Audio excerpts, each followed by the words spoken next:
I got a fever, and the only prescription is more cowbell. Oh, it's been pinched!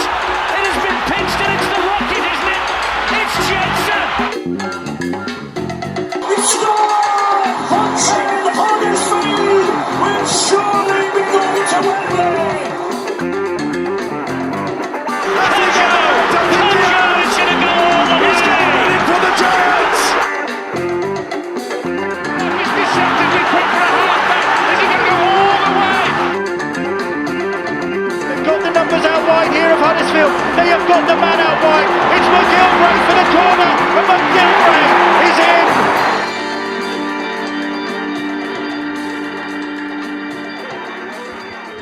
Hello and welcome to episode 9 of the Talking with Giants podcast. This week, the podcast is depleted thanks to Nathaniel Wood's call up to the Combined Nations podcast, who are recording on the same night as ourselves, which leaves us a little short of numbers. But don't worry, we've patched up Jake Rowlands and he's ready to get into this week's topic with myself, Matt Shaw, and Josh Phillips. So how are we doing, guys? Not too bad, thanks, mate. You? Good. Yeah, good. Yeah, I'm good as well. Hope you two are. Excellent. So we've got a couple of things to talk about this week. One of them being Hull 17, Huddersfield Giants 10. I thought what we should do first is Nathaniel obviously can't be with us, so he's playing cricket. He's not actually been called up to the national, the combined podcast team, but so I thought what we'd do is he sent through a little voice memo, and we'll play Nat's thoughts first, and then we'll get stuck into that straight after. Hi guys, it's Nathaniel here. Sorry I can't be with you tonight.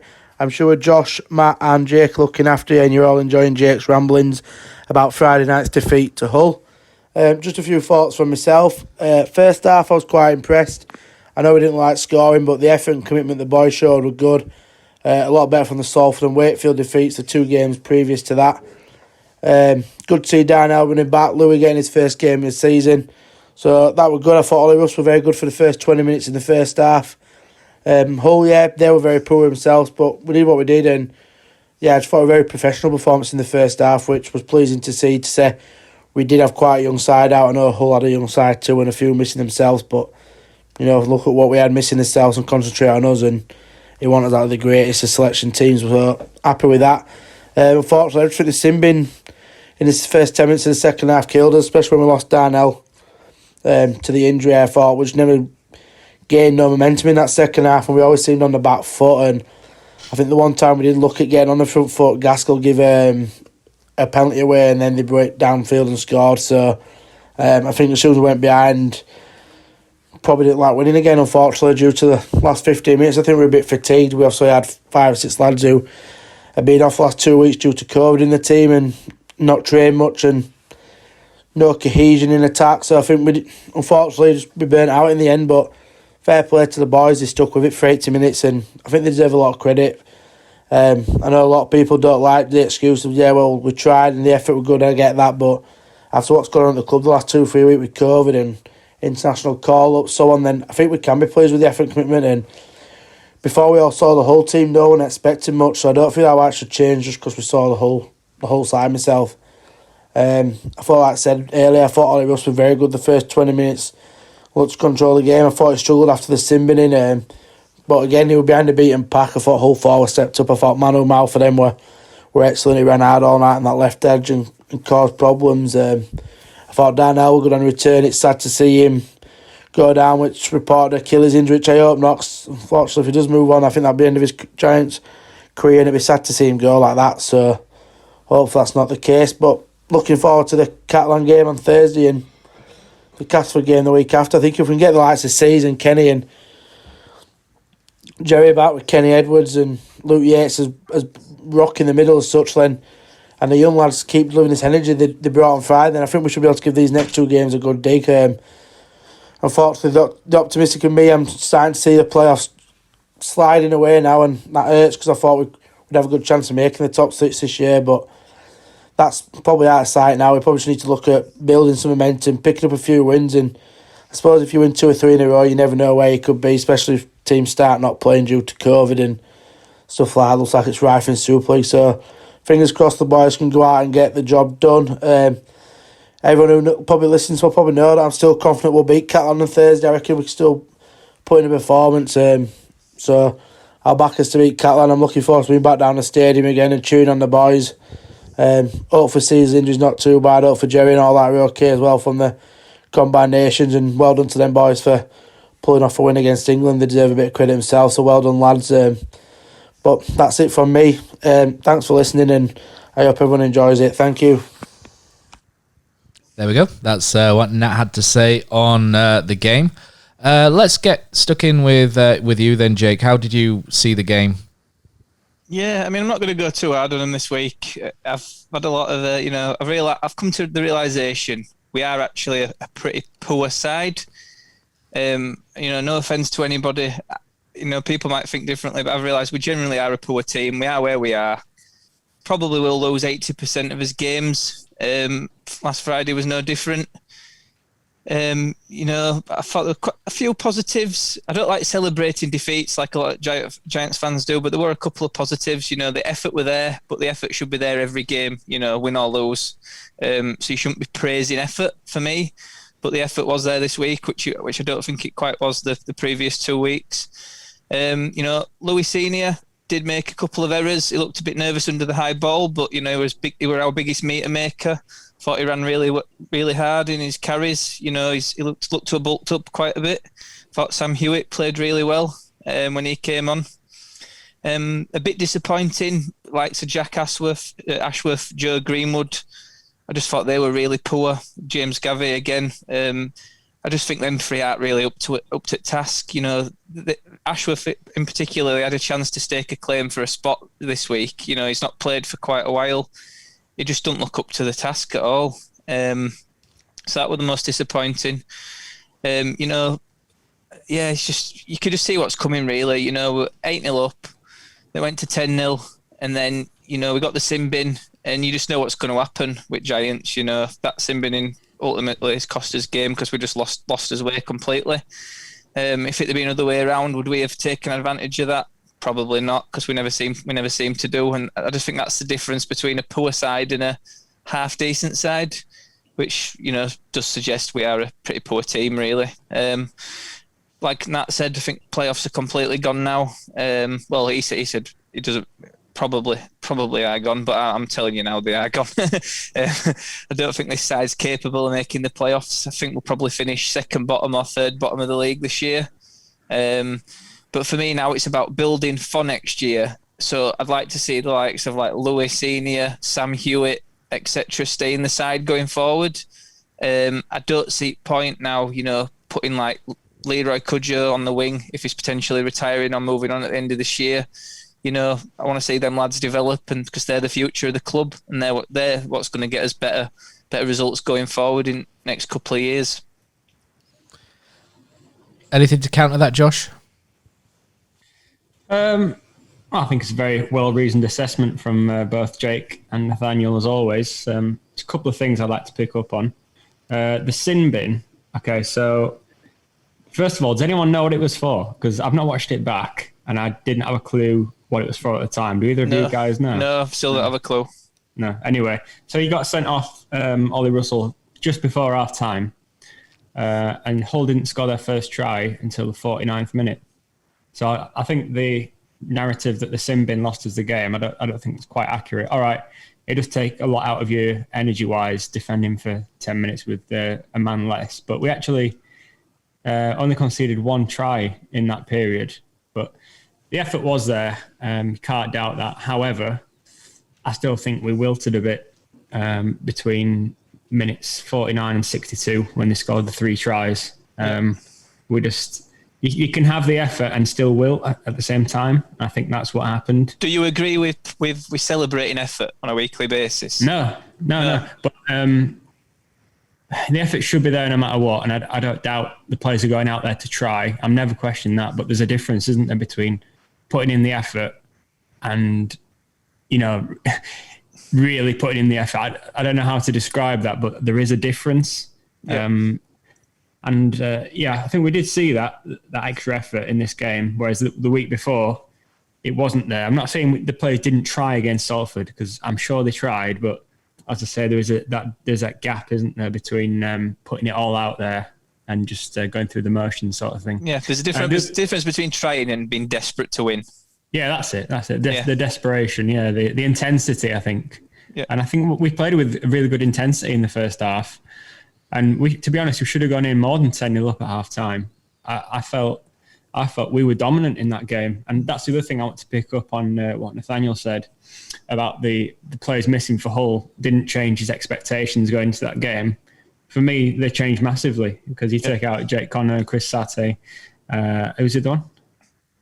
I can't remember who it was. Andre Savelio. Yeah, Savelio. Yeah, well, maybe not as much Savelio, but, Connor in particular, if he's not playing, he's their go-to man. So you're taking out 70% of their threat with ball in hand. He's their best player, isn't he? Best player by country mile. Best player, 100%. So for me, to not have him playing, all right, Aiden Caesar's our best player, you could argue. But he doesn't have the same impact what Connor has for Hull. True. And regardless, I felt, looking at the two sides on paper that lined up on Friday night, they had a couple of young halfbacks on the bench, I think, and a couple of debutants as well. I felt that our team was more well-rounded for an 80-minute performance. Mm-hmm. And especially after that first half, I thought, this game is there to be won. I won't have it that we couldn't have won that game. I don't think we were underdogs in that game. I thought it was an even match. And to be 10-0 up and in such control, I'm disappointed that we lost that game. And I know there's all the excuses about COVID, etc., etc. But as I say, I thought we had a stronger lineup than them, to be honest. So I'm not too happy with it. But it is what it is. I'm not going to go in too hard because I say the effort was there. But what does that mean? It's just another disappointing performance. I have to agree with that, Josh. I mean, I sent you. I did say last week on podcast that I thought we'd get hammered, didn't I? And then before kick-off, when I saw it line up, when I saw Swift and Lane had been pulled out of the squad, there were no Danny Houghton, no Adam Swift. I looked on paper and you saw both lineups and you think we've got by far the stronger squad that particular day. They had a couple of teenagers on bench. Everyone that was in our squad has played Super League before, if not 10 plus games. Ashel Bolt's played quite a few Super League games. Couple of games this year for Wakefield, previously for Widnes, for Salford last year, and he was the only person in our squad that hasn't played for this club before in Super League, so it wasn't, I didn't look at our squad thinking, we've got loads of youngsters. Hewitt's played Super League for the last couple of years, hasn't he? So has Wilson's played quite a few games. It's not like we had a squad full of teenagers. We had a more experienced side out, more seasoned Super League pros.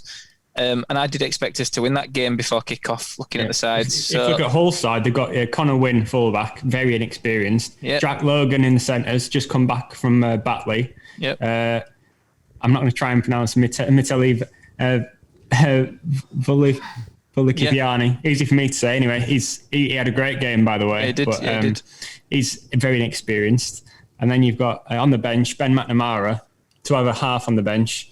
I don't know much of Aidan Burrell and Marcus Walker. He's a halfback as well. He's actually got two young halfbacks on the bench. Look at our bench. You've got James Cunningham, allegedly Super League standard hooker. Sam Hewitt, very good second row option. Matt English, Oliver Wilson, experienced to an extent Super League players. Well, English is obviously. Wilson not as much, but you know what I mean. You've got two props, a second row option, and a hooker on the bench. And for us to lose the second half is a bit. It's not what you'd expect, really, is it? With those lineups, you might expect Hull to go off all guns blazing, and then we catch them up. But to go 10-0 up at half time, it's really disappointing for me to lose that game. It is 100%. Like Matt said, I thought Ollie Russell played really well first 20 minutes, but then he seemed to just lose his head a bit through a few forward passes. And then Simbin, when he came back on from Simbin, he was pretty much anonymous, to be honest. I'm not his biggest fan, as you know, but first 20 minutes, I can't argue. He looked very assured, calm. He was picking the right options. But, good players don't do it for 20 minutes, do they? They do it for 80 minutes. Yeah. And for me, Gaskell's very disappointing because when you need him to step up in games like that, where he's the main man, he never does for me. He has odd good game, when we're beating teams. Earlier on in the season, makes a couple of breaks, a couple of decent plays, but when you really need him to step up, you're saying you're the star man today, come on, show me what you've got. He lets us down, and I thought he was really poor on Friday night. Yeah. Can't disagree with that. He's learning a lot about the squad. Well, Gaskell won't be here anyway next season, as it's been revealed. We'll come on to that. But I think in these defeats, Watson is learning about players, and that's the only positive I can take from it, really, that he'll have a better idea next year what he wants his squad to look like and who can do a job for him and who can't ultimately. I do think there's a few players that played in Friday night that aren't Super League level players for us. And it's players that you'd expect, Cunningham. Yeah, I'd have to say, Cunningham's looked poor this year. In previous years, he's always looked lively when he's played us. I was a big fan of him. I think he's been, pretty poor. Greenwood, for me, is biggest letdown because he came with, sort of a high profile, been over to Oz, been at St Helens, Wigan. I thought he wasn't as bad on Friday, but that's not saying much because against Salford he was really bad. So. Yeah. And Ashworth's proving why St Helens obviously let him go. Yeah. But hope they can turn it around. Gave for me he's barely Super League standard. No, he's not. I have to agree with that. And is that what we've got? We've got some seasoned Super League players mixed in with youngsters Super League players that aren't quite good enough mixed in with some youngsters, and then a couple of excellent players like your Josh Jones, your Jerry's, your Caesars, worrying thing going forward is, we've got our number one fullback who's going to have to play the rest of the season as a number 9. And that's he was great, by the way. Yeah, he was played really well.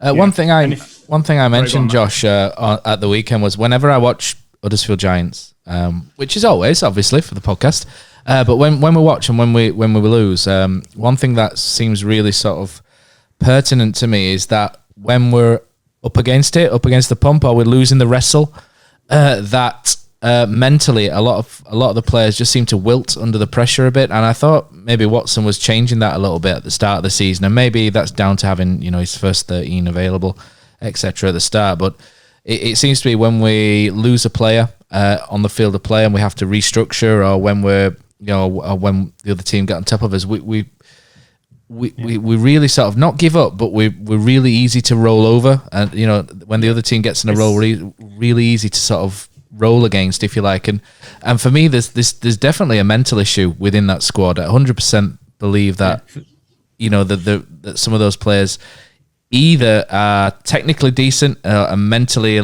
not quite there yet, or maybe some aren't quite buying into what Ian Watson's doing, or maybe his philosophy that's coming across hasn't sunk in deeply with some of them. I don't know exactly what it is, obviously, but it just seems to me that when the other side get a bit of momentum, that we really struggle when we're up against it, rather than sort of dig in and stand firm. The thing is, old habits die hard, don't they? And we've been a bang average team now for this is the 6th season of being, nowhere near what we were previously. But to be honest, even when we were a good side, you could still throw that accusation at us that in big games, just wilting. It's just the same old story. And a lot of them, it's the same sort of personnel. A lot of the players have been at the club for a long time. And the thing is, Ian Watson's trying to change that, but it's very hard to do. And if you're not getting the results, it's even harder to get the players to buy into it.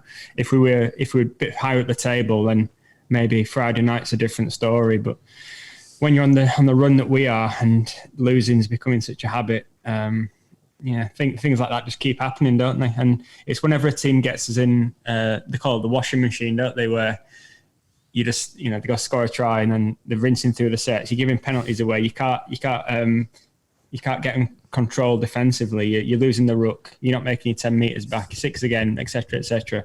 And that's what happened on Friday night in that 15-minute spell.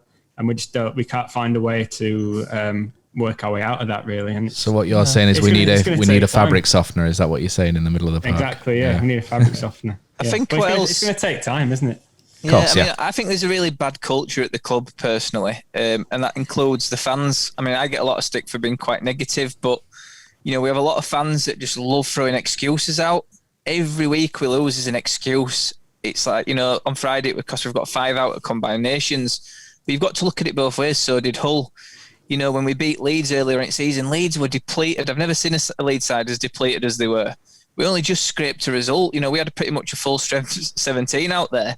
But yet, but in that instance, it's like, well, we won, but we played really bad, to be fair.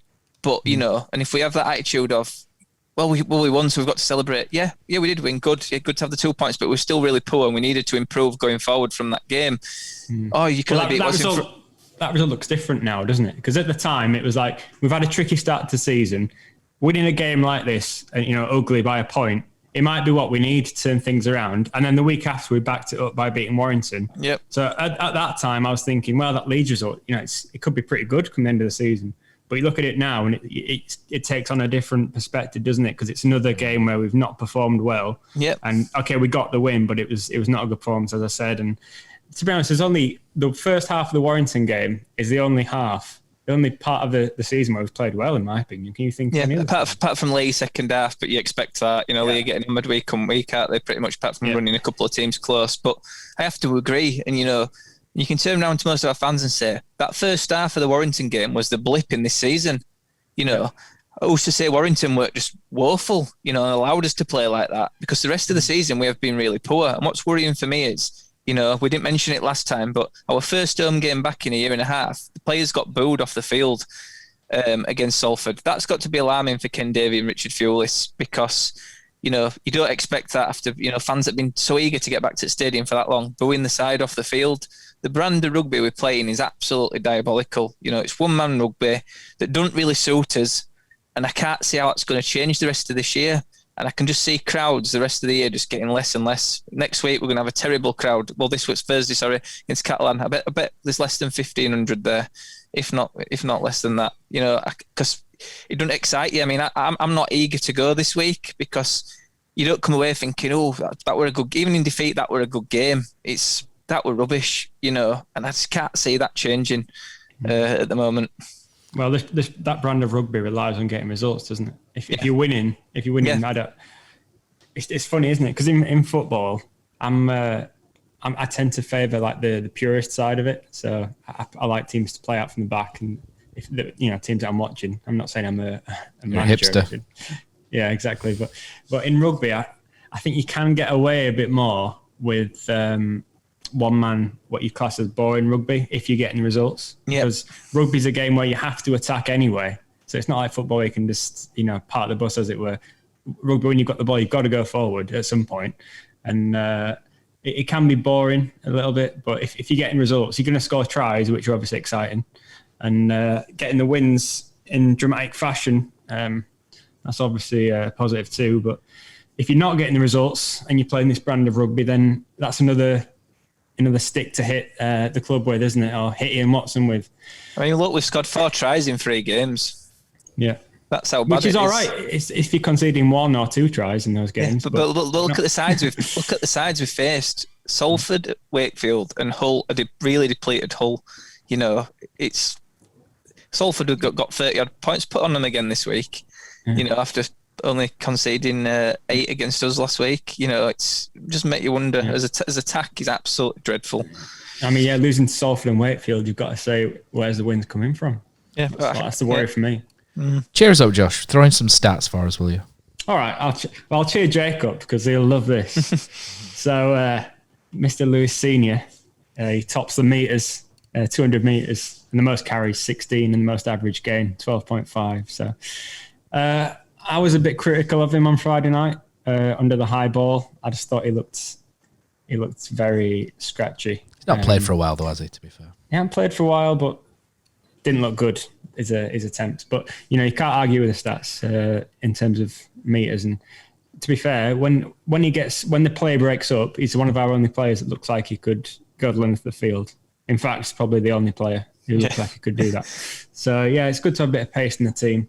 As you say, maybe there is a school of thought, Jake, where the season's pretty much over. Although I know Watson can't admit that, but in his head he could be thinking, I've got nothing to lose giving Lewis Senior a few more games, see how he gets on, see if he can improve on his flaws in his game. Because the only way we'll improve is by playing, I suppose. But it just depends how he sees it. I don't think Watson's that type of bloke. I think he'll either have Leroy Cudjoe. If Jake Wardle's back fit and Lou Telly comes back, I think Leroy Cudjoe will be straight back over on that left wing. I just think that's the sort of coach Ian Watson is. Very conservative, and he likes his senior players. Or not, So, not in this hopefully not. case. Hopefully not. He don't like his senior brothers, but he likes his senior brothers. Elsewhere, Ashton Golding, 135 metres, and of course Josh Jones, 112. They were the only other two players to break the 100-metre mark. Elsewhere, what have we got? Sam Wood, 2 offloads. We don't tend to offload much, do we? So Lee Gaskell, most tackle busts with 5. Josh Jones just behind them, 4.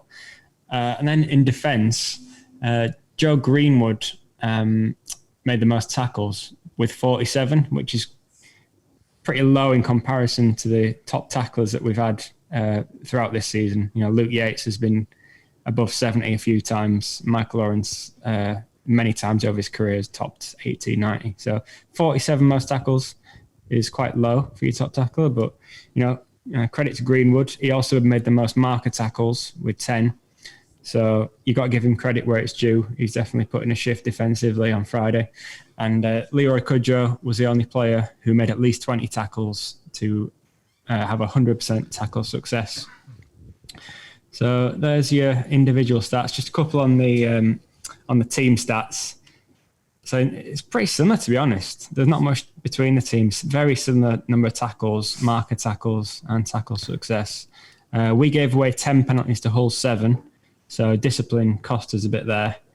And in terms of attack, we actually had a higher average metre gain, 8.28 to Hull's 7.69. But again, there's not really much in that. Only 2 clean breaks in the game, both made by Hull. And as I say, they offloaded the ball a lot more than us, 10 to 4. But everything else was pretty similar, to be honest. It was a pretty even game. Just that 15-minute spell where the game was won and lost. Right, guys. The weekend, as we've already described, a bit of a mess. On the back of COVID and the injury issues, we've had to lose several players for a game, which was a bit of a disaster, really. Although we've, as you've said, Josh, Hull had the same issues as us. But I think this transcends the game more. As far as I know, and I'm happy to be corrected, but the RFL put this as an international weekend in the calendar quite a while ago, before the Super League fixtures came out anyway, which made me wonder what Super League are playing at really in organising a round of fixtures, when there's an international game going on. It's a real own goal by the authorities for me. To me, the international game could be the saving grace of rugby league as well, because rugby league, it's governed constantly by short-term self-interest by the owners of Super League. And the RFL and them really need to get together and sort out a proper calendar, because with proper competitions, I think international rugby league could really be the driving force of the entire game. You floating sports fans, I'm sorry to break it to us, but floating sports fans do not give a shit about Milltowns ripping into each other, on Sky Sports on a Thursday night. They do not care. But England, France, Australia, that is what your floating fan wants to see. That's what we should be pushing towards, even if the competition's slightly lopsided, as it will be. But even if you throw these games in, interest lifts, standards lift, we need credible international competitions to make the average punter get behind what is a great sport that we love. At the minute, there are less eyes on the game. There's probably what there's ever been. There's less people playing. And we've got a number of Super League chairmen just interested in their own little pockets, not the pockets, but their own little corner. The international game could be huge for the sport in general. I just wonder what you guys think of that, because for me, at the very top of our concerns for rugby league and at the very top of what we want to showcase, international rugby league, the Ashes, Australia, the Oceania Cup even, show it over here. This is what we should be sort of showing to people and selling to people and saying, look, this is rugby league. We've seen, maybe not the state of origin, that's a bit one-sided at the moment, isn't it? But that should not be the top of the game. That should not be the pinnacle of rugby league. The pinnacle of rugby league should be internationals. And we've made a complete mess of this for years and again. Sean Wayne's been coach for 16 months, and that's the first game he's overseen, and it's against a combined nations team. Yeah. It's a complete mess. Yeah. I have to agree, but that should have been called off this week, though. I mean, that England side was that's given England no preparation leading up into World Cup whatsoever, because that was the worst England side I've ever seen. They were absolutely abysmal. If you've got likes of Stephen Ratchford, and players like that, Joe Westerman, I know he's played well this year, but he's not an international player. Reece Lynn, it's done absolutely no good that whatsoever. Isn't that part of a problem though? Because that match was seen by both clubs and supporters as like an inconvenience. And that goes against what you were saying, Matt. Having said that, in football, international breaks are also seen in that way, aren't they? But then when it's the big tournaments like Euro 2020, then everyone's involved. Everyone gets excited. But the clubs do respect the international breaks, don't they, in football? Exactly. Yeah. You don't play that week. Premier League don't play that weekend. No, but I think the difference is though, no matter where you are in the world, if you're good enough to play for your country, you'll be flown back. Whereas at the moment, all the Oz players that would be in England side, they weren't going to fly back for this, were they? In these sort of times. So you're 5-6 players down straight away. 5 or 6 of your better players as well. You like Tom Burgess, probably Ryan Sutton, Josh Hodgson. Who else? Elliot Whitehead. They'd all be in England side this time round. Your guy from St Helens who was playing at Canterbury, Luke Thompson. They'd all be in England side.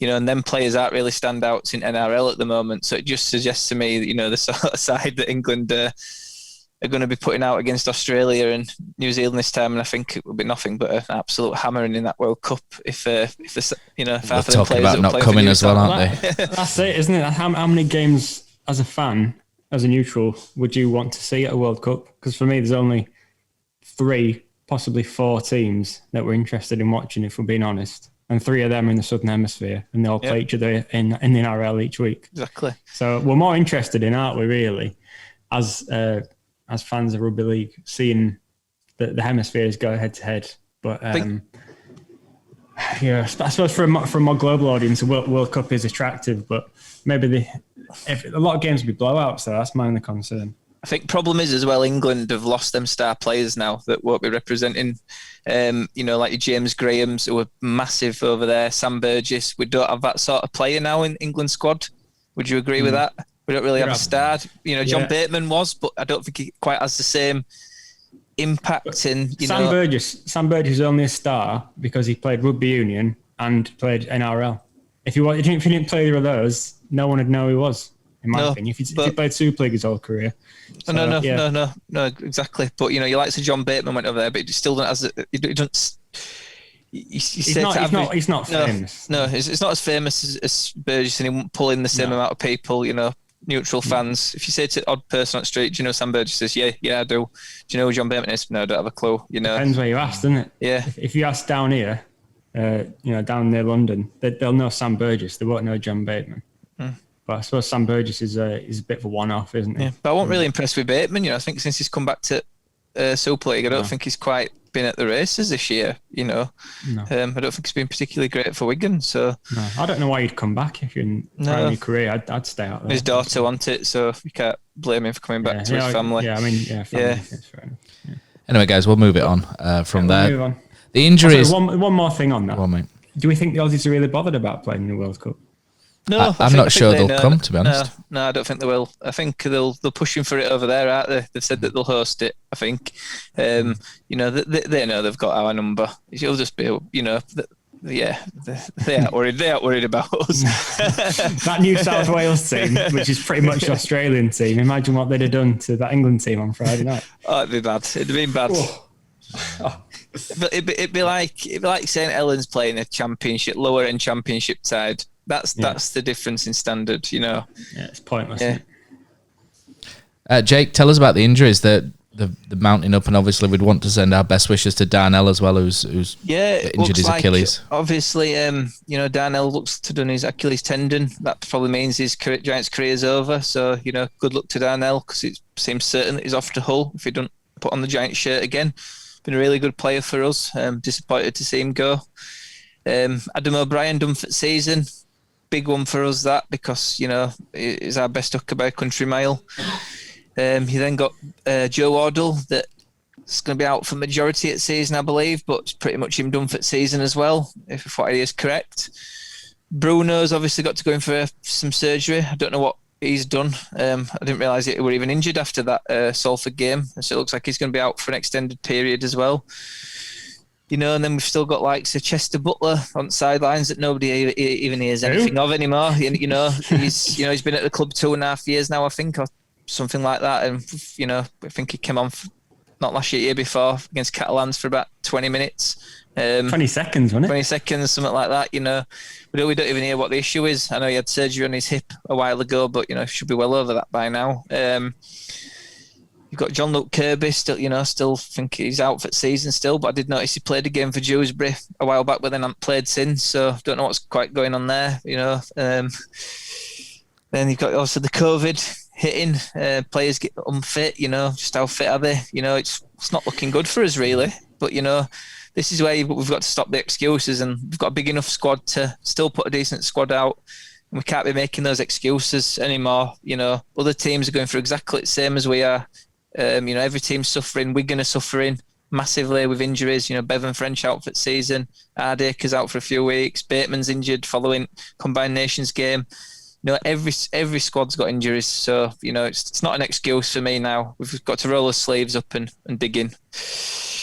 Yeah, fair enough. And with that, there are rumours and confirmed rumours now, aren't there, Jake, with Wakefield announcing Lee Gaskell will be headed to them next year? Yeah, Gaskell confirmed today, as we expected, going to Wakefield. Pretty strange one for me, because they've just signed that Mason Lino, and then they've got, obviously, Miller. So they're obviously signing him to be a similar player to what he is here. Maybe play full-back and half-back, not really settled in one position there. Maybe just sort of fluctuate between the two, but probably always in the side. I think he'll go well for Wakefield, really. Not too disappointed to see him go, because I don't think he stands up enough, like I said earlier, when we really need him to. It's more of he's a luxury player. A luxury backup player, yeah. That somebody that is a good at fullback, not excellent, is a good half, maybe not excellent, but he's good to have as somebody that can just fill in, and we all injuries at the moment. He'll probably play 90% of games if he's fit. He has stayed fit this year, and it's one of the only seasons where he has stayed fit, really. So it's sad to see him go in that respect, because last year I would have said, with his injury record, happy to see him go, but he has actually kept fit this year.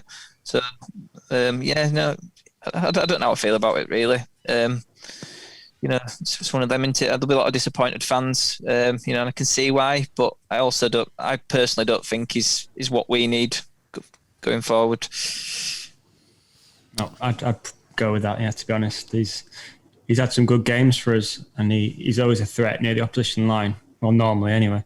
But I think, as you say, he does need a senior half alongside him if he's playing in the half. So if he's playing at full-back, there's always that big danger of the opposition target him, and he's not the best in the air.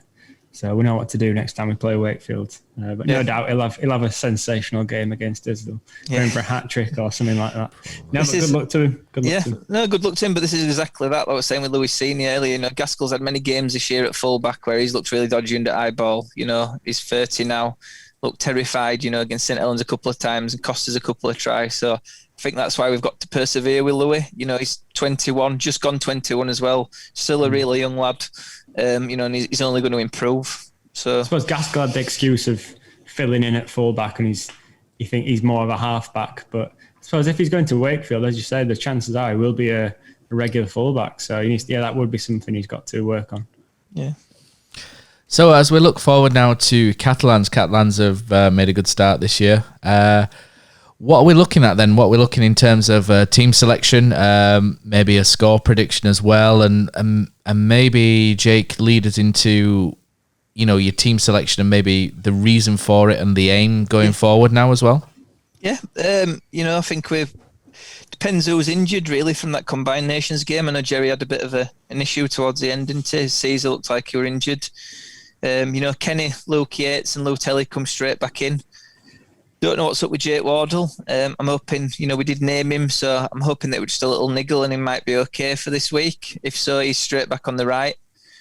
Leroy would drop out of the side for me. I'd leave Louis on the left with Lou Telly. And then obviously we'd have Jerry and Jake Wardle on the right. If Jake's not fit, then Leroy remains at right centre. I'd keep Ashall Bott at the back. He looked like he had a bit of pace, and he's only going to get better as well the more games he plays. I think he's had 2 games anti this year. The more games he plays regularly, the better he'll get.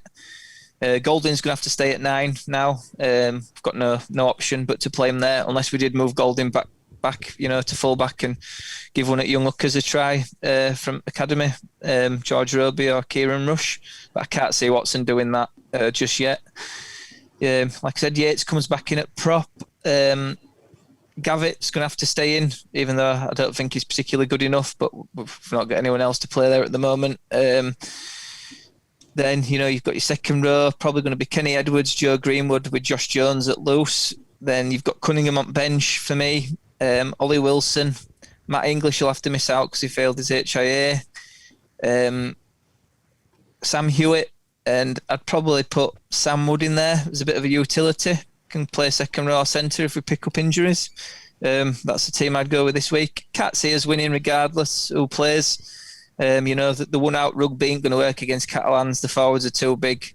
They didn't have many players missing last week. The Combined Nations team, so they played Cass. They won quite comfortably, I think. Big forwards will do steamrollers. Tompkins always causes us problems. He'll probably get a couple of tries like he always does against us. Just can't see us winning personally. I think it'll be another poor defeat, where we can't see us scoring many tries either. Hope I'm wrong. And I can just, and I hate to say this, but I can just see him getting booed off the field again on second home game going. You're going to be part of that? No, not if the effort's there. I just want to see us compete, put the effort in. But I'd like to see us to keep developing these youngsters. Like I said, Hewitt, Lewis Senior, Ollie Wilson, leave them guys in this week. Don't drop them just for the sake of it, for senior players. Let's develop these lads and, see what they can do next year, ready for next year. And when we can try give it a crack again. Because let's face it, we haven't got much to play for this year now. Well, on the topic of youngsters, the only change I'd make to the team that you said there, I'd give Will Price a game instead of Ollie Russell, and I would give George Roby a chance instead of Cunningham. Yeah, can't see him doing it, but no, I don't think he will. But no, we've got no to lose now, but to just play these youngsters, develop them. They're lads that have come through academy that want to play for this club, that are eager to impress. Giving them one game and then taking them out because they've made a couple of errors, under eyeball, ain't going to do it for the confidence and ain't going to help them improve. For me, you have to leave them in there for 3, 4, 5 games and see what they can do after that, because they're only going to get better, aren't they? Especially we've got 3 games in 10 days. We're going to have to rotate a bit, aren't we? So yeah, I would like to see Will Price play in at least one of those games. Yeah, had another good game for the academy at the weekend. Exactly. Yeah. Can't do any more than that, can he? No. So what scores are you going? I like the idea of maybe keeping Senior out wide rather than Leroy. It's the old square pegs round holes syndrome for me. Play a winger and don't play a centre who's probably wanting to move inside rather than outside on the flank. So I like that, but I also believe that we need to balance that with results. I know we're not getting results, but I think there's a lot to be said sometimes for a couple of experienced players, especially through the middle. Caesar has to come back in, obviously. Lutelli, as long as you've got good experience around one or two of these young ones, it should hopefully the young ones may bring through some exuberance that we've probably not seen in the last few weeks. Yeah. But I don't see a win just because Catalan are a really good side. I'd love us to win, but I think Catalan have probably got the number on this one. But we live in hope that we're surprised, don't we? What I will say is though, this could kickstart a bit of a revival in the season if we do win, because the games we've got coming up against Catalan and then Wigan, Cass after Catalan. I do think Cass will suit the way we play. They're not particularly great side themselves. They're up and down. And then we've got Wigan twice, who are playing really bad at the moment. They've got a lot of players missing, and that's an opportunity for us there as well, because they are really out of form. But saying that, they'll be looking at us as probably, targeting us as a game that they could probably win quite easily as well. So, if we do manage to get a win against Catalan on Thursday, it may, give us the the boost we need to kick on to get a couple more performances in over the next few weeks. But another bad defeat, and you can just see it only getting worse from there. Really, the confidence will be low. If we're playing that same type of rugby, fans are going to get agitated because it's not entertaining, and that's the worry for me.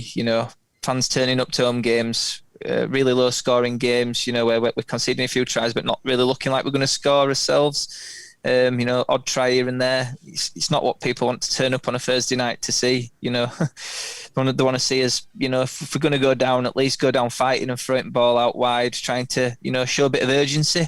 And I think that's where fans get frustrated. In the Salford game, and the Wakefield game, there were no urgency, even when the game was slipping away. It were only like the last 5 minutes against Salford where we actually looked like we had some urgency to try, win the game. It's like that's what the fans want to see. With 20 minutes to go, we're behind. Let's give it a go, and then fans won't be bothered then. But we'll see. Josh, last word for you, mate. Give us your score prediction and lead us and take us out. Okay. Well, if I'm taking us out, I'll try and be a bit positive. So looking at Catalans' recent results, they only beat Lee away 36-30. So there's a bit of hope there. If Lee can put 30 points on them, then we can do the same. And they went to Cass last week and won 16-6. So I'm expecting a close game. I don't think we'll get blasted off the pitch. It'll just be whether we've got that resolve that we didn't have on Friday when Catalan are on top and they have that spell of pressure. Can we withstand a few sets on our own line? And if we can do that, then as Jake said, there's still time left in this season. There's 15 games left. We can still turn this around. I'm not saying we're going to make the playoffs, but end it on a more positive note than we are at the moment. We don't want to finish second bottom or third bottom because that would be a disaster, really, given everything was talked about at the start of the season. So I'm going to go. I think we can nick it 17-16. There you go. Come on, the boys. And that's it. So thanks again for listening to Talking with Giants, and hopefully we're on Josh's side, and we'll be back next week with a little bit more of a perk in our step. So thanks for listening, and we'll be back next week.